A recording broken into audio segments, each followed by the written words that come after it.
Good afternoon, everyone, and welcome back to the Black Robe podcast. It's your girl, Anzhane Slaughter here, and it's a young adult takeover, so no Miss Carol Mitchell. Instead, I have Miss Keysha-Rae Cooper here with me. How you doing, Keysha? I am good. I am happy to be here and to be invited to be in this space today. I was just telling Anzhane, I have always wanted to be on the podcast, so Miss Carol, this was a blessing in disguise.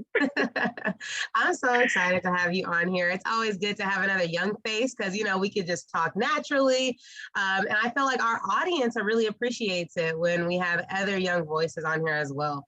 For people that are just joining us for the first time, the Black Robe podcast, we have Crystal Stair Stories, which is a segment of our podcast that allows for our guests to come on and just share their story. The Crystal Stair Stories that comes from Langston Hughes, Crystal Stair's poem, basically saying that our life is no crystal stair and that we go through, ups and downs, trials and tribulations, but we make it out. So I'm just really excited to hear about your story today, Keysha, and for our audience to know what you're out here doing. So let's break it down and tell us a little bit about where you're from, the basics. Yeah, so I was actually born in Wisconsin, but we moved here when I was young. So I basically grew up in Tacoma on the north end, down by Titlow Beach, went to Wilson, then went to Wazoo, and then went to Lim Fashion School for my master's degree in New York, which I did online. No, I did not live there because it's insane to live in New York. So what I'm up to now is I actually just started a new development role with communities in schools of Renton, Tukwila, and Lake Washington. So I'm the new development director as of the end of May, was laid off due to COVID. So back up and running. And what I do now in my work and in my free time, I like to say, is really helping our Black and Brown youth. I'm really getting down to what the systemic issues are, educational justice, really fighting and uplifting youth voice, because I feel like that is something that we don't really hear, and they're kind of more silenced and siloed a little bit. So my whole job is, not only the student, but the whole family. So making sure that they have resources if they need rental assistance, help with utilities, food, clothing, anything you can think of, you name it. I'm kind of the broker of resources. So making sure that the kids have everything that they need to have one less thing to worry about, one less barrier, and they can focus on school and their education. So yeah, that's kind of what I'm up to now. That's really awesome. You and I mean, we've talked offline, we have a lot of things in common because we do, and even in our personal lives and in our professional lives, we're all about giving back, helping the community. Where did that come from? I mean, what in you made you want to, do some equity work, help those who, were underprivileged? Yeah, so I like to say that this is like the true version of Keysha. I mean, what a lot of people don't know is I have a background in fashion. I worked for Nordstrom for many years, and I like to say that wasn't my authentic self. I think it's easy to get sucked into that materialistic world, and unfortunately, I lived that life for many years and didn't really, I want to say, privy or a little bit naive to what's going on in the world. And I think, I had enough after, George Floyd was murdered, and I wasn't going to hold my tongue anymore and feel like I need to be silenced, especially at work. That has been a huge, concern in the past of just feeling like I'm pushing the Black agenda or I'm being too Black. And I just think, there's no time than now to uplift our voices and to make a change. And I'm just not going to sit by and, let, my children and the next generation continue to deal with these injustices, because it's not cutting it, and we have to make a change. So yeah, that's what's up. Yeah, you really just took the agency, and a lot of people did. I mean, honestly, George Floyd was a reminder that the work still needs to be out here. But I think it was back with Trayvon Martin for me, in 2013, 2014, where I'm a senior in high school, and I'm like, hey, at that age, you are kind of naive because you're, in these school systems, they don't speak the truth half the time, right? And most of the time, right? 80-90% of the time, right? We're not learning the truth. So and I think a lot of other people in their 20s, like us, felt that same way, right? I mean, shoot, how many times do we need to be reminded that things are unfair for us to go out there and do something? And that's exactly it. I love that you took that agency, that ownership. The IBJ recognized that there were 20-year-olds doing this, on their own terms, on their Twitter profiles or their IGs or Facebooks. People are definitely calling out the injustice. And that's kind of how why we decided, we have to have this leadership development as a core piece of the IBJ. We have to do the Freedom Summer Symposium and the design, we have to have a design challenge, because let's make this a little competitive, right? Let's make it fun. You were a lot competitive. I think we were all a little competitive. After working on a project for so long, you take ownership in it. But you were one of our designers. So you want to tell, our audience a little bit about that experience being a part of the Freedom Summer Symposium?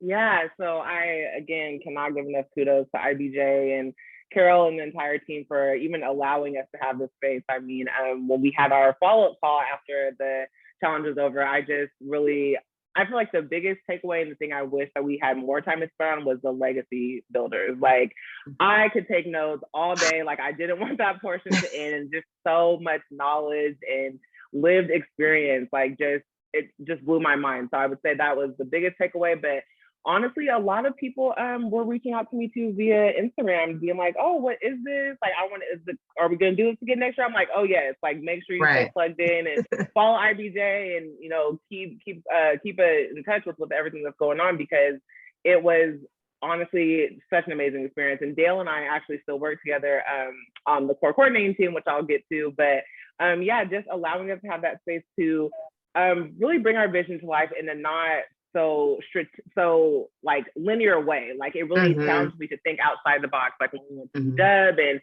when the innovation lab, at first I was like, I don't know, like, I don't like the tools and stuff on the table. I'm like, this is normal, like, this is not how my brain works. But I love that it challenged us to think and see things a little bit differently than how we were, I guess, traditionally taught in school, just to have that, that one-sided vision. So right, definitely encourage us all to think big, and that whatever policy change, however big you're thinking, like, let's go for it, because the sky's the limit.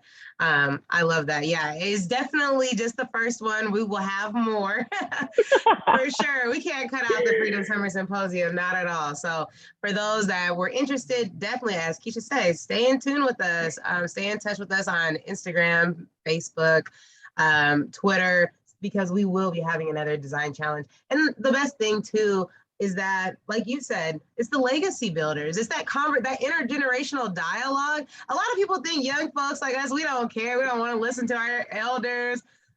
Heck no. I'm the type of person that, hey, if I can avoid a mistake by learning from somebody else, please, like, give me all of that energy and knowledge.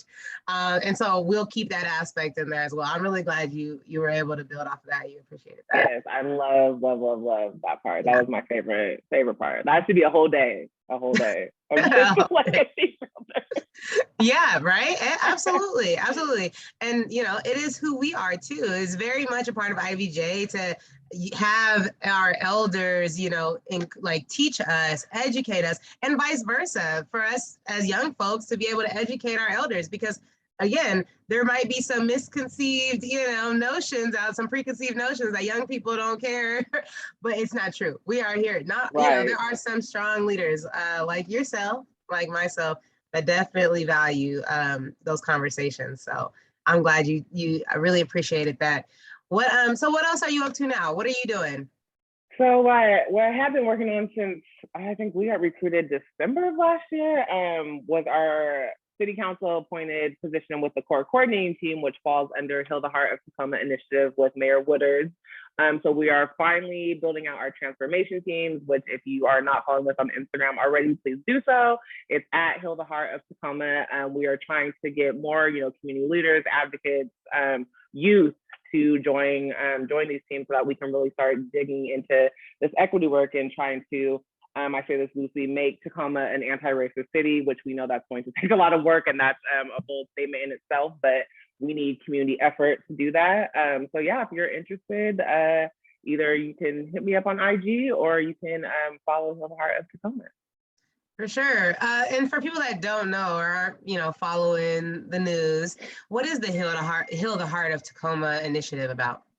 So it's about transformation and healing, trying to restore a lot of damage and toxicity that's been done in the city I'm sure we all know that live here and follow the news and see the horrible things that happen in our city all the time. So we are a very diverse group of young individuals from all walks of life, all different age ranges, different, professional backgrounds, lived experience, things like that. And we, collectively, we had, 2 minutes on our interview to 2 minutes times with the timer going to answer two very, very, very complex questions in front of city council. And I believe it was about 100 or so applicants. We're a team of 12. So It was very competitive, and I'm fortunate to work with some of these amazing individuals who just bring so much, different, unique perspective and lived experience to the table. So we're hoping, once we are able to build these transformation teams around, economy, education, housing,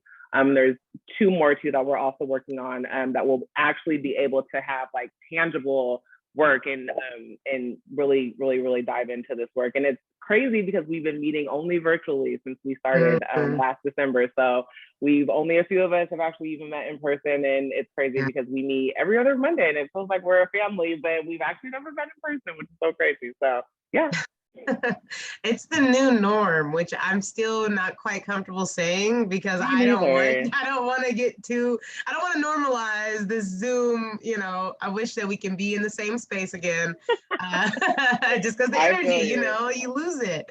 But that's good. I'm glad that you guys are still continuing to meet. And it sounds like there's going to be different types of groups, or you're calling them transformation teams. It's essentially like pillars, like what our focal points are. And this doesn't have to be set in stone forever, but this is like the most pressing issues that we feel are going on in the city, and how we feel like we can address them with the backing of city council. So yeah. That's awesome. And what are those pillars again? You said they are housing, economy, health, education, environment, and public safety. So we have like team captains on each of them, and then we'll also have like co-leads, and then we're going to build the teams out from there. So if you're interested, the application is also attached to the Instagram page, so you can apply. It's super easy, not formal at all. It's just a quick Google Forms application, and yeah. That's good. That's what's up. And then so the groups they build like maybe strategies or some policy ideas, and then they'll offer them to. Yep. And like building out like what our mission and our, like what do we want to get out of these teams? Where do we see ourselves going, and like what are our deliverables and our tangibles that we really want to hold ourselves accountable to? So yeah. Yeah. Is there a timeline for these? I know we're recruiting right now. So when do we have to put these applications in for So we're trying to keep it as, limit the amount of barriers. So we are keeping it open until further notice. I know we are meeting again at the beginning of January to try to see if we want to have a little tighter timeline on that. But as of right now, it's just going to be on a rolling basis because we are like heavily recruiting and definitely need some help, because this is a heavy lift for sure. And our small team needs some help. So we definitely need anyone in the community. We're not even restricting it to Pierce. I mean, it's just, across the border.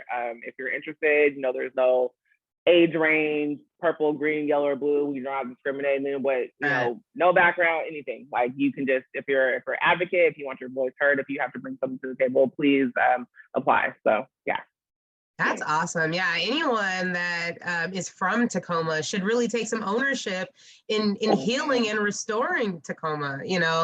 I know I'm originally from Seattle and just moved up here, but we are doing the same thing in Seattle. It feels so good to see us doing, because we need to heal all across the board, right? I mean, we're being gentrified, we're being displaced, we're being, we're being targeted, we're being harmed, right? We had the list goes on and on and on. On and on. I don't think, we don't need to defend the need to heal. I think we all know that there is definitely a void there. So that's great.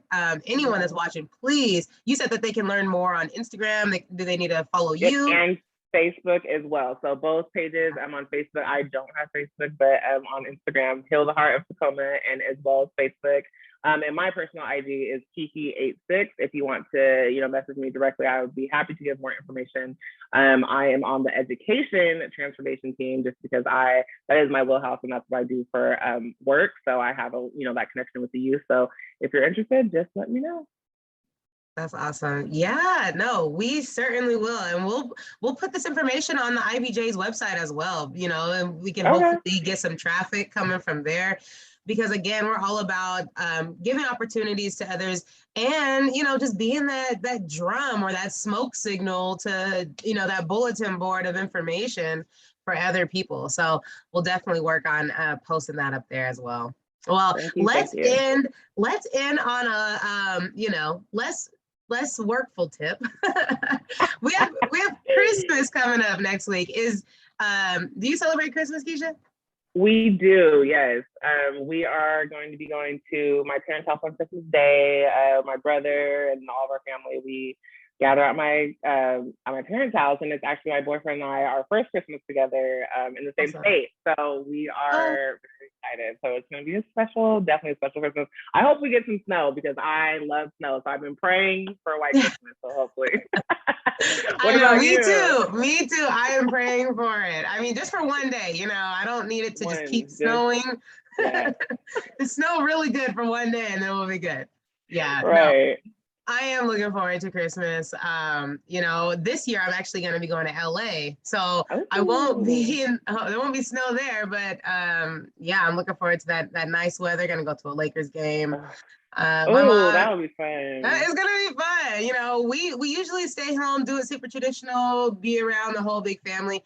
But this year, you know, I'm getting a little older and they don't really want to justify gifts. So I said, hey, how about a trip? Like, you know, pay for my plane ticket. That would be my Christmas gift. Or I didn't quite get my plane ticket paid for, but I'm sure I'll get dinner on Christmas.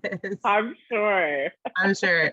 I'm looking forward to it. Some nice warm weather. And then, yeah, that one day of snow, that'll be perfect for me. But that sounds fun, relaxing. Absolutely. All right. Do you have any wishes that you like to tell our audience? You never know. There might be a secret Santa out there, secret admirer out there. I'm not a secret admirer. Okay, no. You just said you're all respect to your relationship. You sure did just say it first. I don't, honestly. I'm pretty simple. I feel like I'm really turning into an old lady because I really want like Costco gift cards. And I mean, that's really my jam, is going to Costco on the weekend to see what new vegan options are available at Tacoma Costco. Like, that is the person I have to come. You're vegan. Are you vegan? Yes, I'm vegan, vegetarian, primarily vegetarian, but I do eat a lot of vegan food. But the meat, I haven't ate meat since 2016. Oh my goodness. Kudos to you. So I make my own side stuff for Thanksgiving and Christmas. My brother Xavier clowns me. He's like, oh, what rabbit food are you eating today? Right.